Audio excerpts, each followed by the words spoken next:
নমস্কার, অপর্ণা টেস্টি ওয়ার্ল্ডের সকল দর্শক বন্ধুদের অনেক অনেক স্বাগত। বন্ধুরা, তোমরা কাতলা মাছ তো অনেকে অনেকভাবেই রান্না করে খেয়েছো। আজ আমি একটা অন্যরকমভাবে মাছের রেসিপি নিয়ে চলে এসেছি। আর এমন একটা মশলা ব্যবহার করব যা এই মাছের ঝোলের স্বাদকে কিন্তু দ্বিগুণ বাড়িয়ে দেবে। তার জন্য দেখো আমি নিয়ে নিয়েছি মাছ, আর মাছগুলোকে বেশ ভালো করে পরিষ্কার করে ধুয়ে নিয়েছি। নিয়ে তার উপরে আমি লবণ হলুদ মেখে 5 থেকে 10 মিনিটের মতো রেস্টে রেখে দেবো। লবণ হলুদ দিয়ে মাছগুলোকে মাখলে মাছের কালারটাও কিন্তু বেশ ভালো আসে, আর দেখতেও ভালো লাগে, খেতেও ভালো লাগে। তো হাত দিয়ে ভালো করে প্রত্যেকটা মাছের পিসগুলোকে আমি এইভাবে হলুদ আর লবণ ভালো করে মেখে দেবো। দিয়ে তারপর 10 মিনিট রেখে দেওয়ার পর ফিরে আসবো বন্ধুরা। আর এই মাছের রেসিপিটি খেতে কিন্তু অসাধারণ হবে। বাড়িতে মাংস রান্না হলেও কিন্তু সেটা ফেলে দিয়ে এই রেসিপিটিই খাবে, কারণ যে মশলাটা দেবো সেটা কখন দেবো, কিভাবে দেবো, ভিডিওটা কন্টিনিউ করো, কেউ স্কিপ করো না। আর এই পর্যায়ে যেসব বন্ধুরা ভিডিওটা দেখছো লাইক করতে ভুলে গেছো, তারা প্লিজ একটা লাইক করে ভিডিওটা কন্টিনিউ করো। তো আমার মাছে লবণ আর হলুদ মাখা কিন্তু পুরো কমপ্লিট হয়ে গেছে। আর খুব যে একটা তেল দেবো তা না, কম তেল মশলায় রান্না করার চেষ্টা করব। তোমরা দেখতে থাকো বন্ধুরা। তো বন্ধুরা, লবণ হলুদ মেখে নেওয়ার 10 মিনিট পর ফিরে এলাম। এসে এদিকে কড়াই বসিয়ে দিয়েছি গ্যাসে। কড়াইটা যখন গরম হলো, কড়াইয়ের মধ্যে দিয়ে দিলাম সেই মশলাটা। হাফ চামচের মতো দিয়ে দিলাম মৌরি। হ্যাঁ বন্ধুরা, তোমরা ঠিকই শুনেছো। আমরা অনেকে জানি মৌরি হয়তো পাঁচফোড়নে নিরামিষে ব্যবহার করা হয়, কিন্তু মাছের ঝোলে কি মৌরি ব্যবহার করা হয়? কিন্তু আমি মৌরি দিয়েই মাছের ঝোলটা রান্না করব। খেতেও অসাধারণ, গন্ধটাও হবে, স্বাদে গন্ধে ভরপুর হবে। আর তার জন্য দিয়েছি হাফ চামচের মতো হচ্ছে মৌরি, আর হাফ চামচের মতো গোটা সাদা জিরে দিয়ে এই দুটো মশলাকে বেশ ভালো করে একটুখানি হালকা ব্রাউন কালার আর সব দিয়ে ফ্রাই করে নেব হালকা করে। আর এই মশলাটা কখন দেবো ভিডিওটা শেষ অবধি দেখতে থাকো, তাহলে তোমরা বুঝতে পারবে। আর যে কোনো মশলা কখন হট করে দুমদাম করে দিয়ে দিলে যে সেটা খেতে ভালো হবে সেটা কিন্তু না। তাই বন্ধুরা, ভিডিওটা কেউ স্কিপ করো না, সবাই দেখতে থাকো আমি এটা কখন ব্যবহার করব। আর এই মশলাটা দিলে মাছের ঝোলে এতটা টেস্টি হয় না, আর গন্ধটাও বেশ ভালো আসে, একটা ফ্লেভার আসে, খেতেও বেশ মজা লাগে। আর কম তেল মশলা দিয়ে রান্না করা কিন্তু আমাদের স্বাস্থ্যের জন্যও ভালো। তো যাই হোক, মশলাটা কিন্তু আমি বেশ ভালো করে কথা বলতে বলতে তোমাদের সঙ্গে সুন্দর করে একদম ব্রাউন কালার করে ফ্রাই করে নিয়েছি। তো ফ্রাই করার পর একটা পাত্রে আমি তুলে রেখে দিলাম।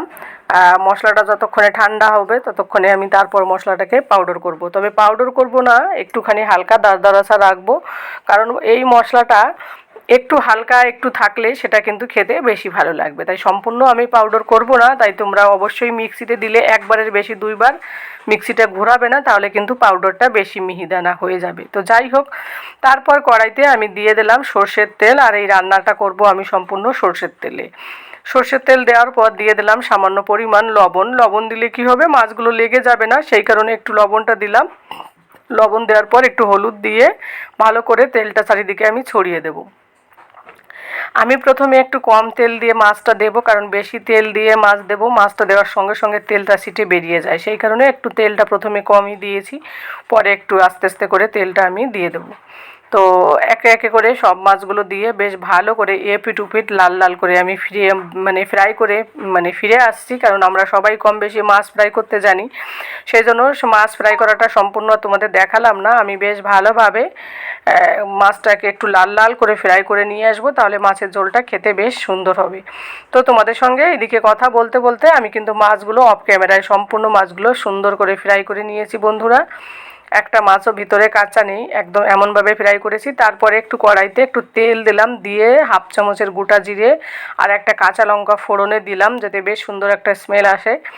তারপর দিয়ে দিলাম আগে থেকে কেটে রেখেছি একেবারে ছোট ছোট করে মাঝারি সাইজের একটা পেঁয়াজ কেটে রেখেছি। তো সেই পেঁয়াজটা দিলাম, দিয়ে মশলাগুলোকে একটু কিছুক্ষণ ফ্রাই করতে থাকবো আর কি। তো গ্যাসটাকে লো করে রেখে দেবো বন্ধুরা, তাহলে কিন্তু পেঁয়াজটা বেশ ভালোভাবে ফ্রাই হবে, পুড়ে যাবে না। তো সেই কারণে, আর এই কাঁচা লঙ্কার বদলে তোমরা শুকনো লঙ্কা দিতে পারো। তবে হ্যাঁ, এই রেসিপিতে কাঁচা লঙ্কার এই যে একটা স্মেলটা না, এটা খেতে কিন্তু বেশ ভালো লাগে, বেশ ওই কারণে আমি কাঁচা লঙ্কাটা ফোড়নে দিলাম। দিয়ে পেঁয়াজটাকে আমি একটুখানি বেশ ভালো করে এদিক ওদিক দিয়ে ভালো করে একটু ভেজে নিচ্ছি। আর যাতে নরম হয়ে যায় জলদি, সেই কারণে একটু সামান্য পরিমাণ আমি লবণ দিয়ে দিলাম, আর দিয়ে দিলাম একটু কালারের জন্য হলুদ। হলুদটা কি হয় বলো তো, তেলে দিলে হলুদের যে কাঁচা গন্ধটা থাকে সেটা কিন্তু কেটে যায়। সেই কারণে সবসময় চেষ্টা করি আমার রেসিপিগুলোতে হলুদটা এই তেলের মধ্যে দিতে। তেলে দিলে ঝোলের মধ্যে মানে জল দেওয়ার পর যদি হলুদ দেওয়া হয় তাহলে দেখবে অনেক সময় হলুদের কাঁচা গন্ধ থাকে। সেই কারণে মশলা কষানোর সময় হলুদটা দিলে সেই কাঁচা গন্ধটা কিন্তু একেবারেই থাকে না। তারপর দিয়ে দিলাম কালারের জন্য সামান্য পরিমাণ কাশ্মীরি লঙ্কার গুঁড়ো। দেওয়ার পরপরই দেখতেই পাচ্ছ কত সুন্দর একটা কালার এসেছে আর দেখতে খুব সুন্দর লাগছে। তো এবার এই মশলাটা প্রায় কিন্তু আমার ফ্রাই করা কমপ্লিট হয়ে এসেছে। এবার আমি এর মধ্যে দিয়ে দেব আগে থেকে যে পাত্রে আমি জল রেখেছি সেই জলটা। তোমরা চাইলে এখানে ঠান্ডা জল দিতে গরম জল দিতে পারো, তবে আমি ঠান্ডা জল দিলাম। তো জলটা আমি বেশি দেব না, যেহেতু সবজি দিইনি, শুধুমাত্র কাতলা মাছেরই ঝোল হবে, তো সেই কারণে শুধু মাছের ঝোল হবে, সেই কারণে মানে আলু সবজি ওইসব কিছু দিইনি, ওই জন্য জলটা আমি খুব একটা দিইনি। পরিমাণ অনুযায়ী জল দিয়ে এবার আমি কিন্তু বেশ গ্যাসটাকে চড়া করে রেখে দিলাম। যখন জলটা বেশ ভালোভাবে ফুটে উঠলো তখন একে একে সমস্ত মাছগুলো আমি দিয়ে দেবো। আর বন্ধুরা, তোমরা তো দেখতেই পারলে একেবারে কম তেল মশলায় কিন্তু আমি এই রেসিপিটি করছি। আর মশলা বলতে নামমাত্র মশলা দিয়ে, দেখলে তো একটা ছোট্ট একটা পেঁয়াজ দিয়ে কোনো আদা রসুন ছাড়াই কিন্তু আজকের আমার এই মাছের ঝোলটি কিন্তু খেতে হবে অসাধারণ। তো তোমরা সবাই দেখতে থাকো।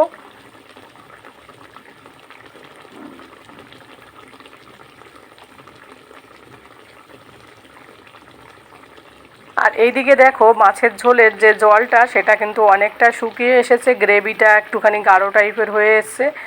এবার আমার মাছের ঝোল রান্না প্রায় কমপ্লিট। এই পর্যায়ে আমি যে আগে থেকে যে মৌরি আর হচ্ছে জিরে, গোটা জিরে আমি ভেজে রেখেছিলাম, সেটাকে আমি আমন দিস্তাতে একটু বেশ ভালো করে আধো আধো করে বেটে নিয়েছি।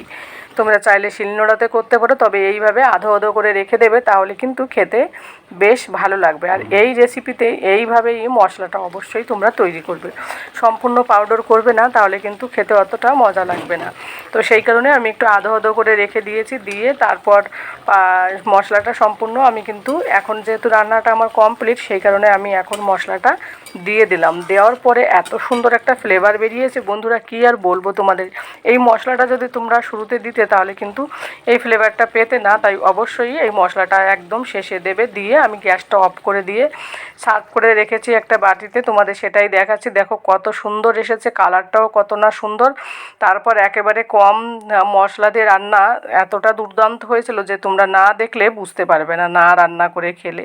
তো রেসিপিটি, আজকে মাছের ঝোলের রেসিপিটি তোমাদের কাছে কেমন লাগলো অবশ্যই কমেন্ট করে জানিও। যে যেখান থেকে দেখছো সকলে ভালো থাকো আর সুস্থ থাকো। আর রেসিপিটি ভালো লাগলে বাড়িতে তোমরাও আমার মতো এইভাবে মাছের ঝোলের রেসিপিটি তৈরি করতে পারো। তো বন্ধুরা, দেখা হবে পরবর্তী রেসিপিতে। আজ এই পর্যন্তই, টাটা।